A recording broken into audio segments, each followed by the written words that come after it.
Now that we covered aerobic fitness, let's talk about muscular fitness.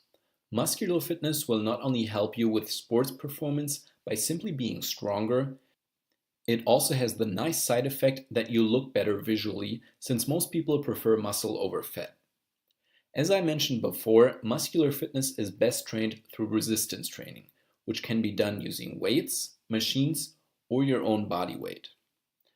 In the following, I will refer to both weights and machines as weight training and body weight exercises as well body weight training. So as a beginner, you're faced with these two options and have to choose. Do you do only weight training? Do you do only body weight training? Or maybe a combination of the two? Not only that, but once you've decided, you must also choose the right exercises for your workout.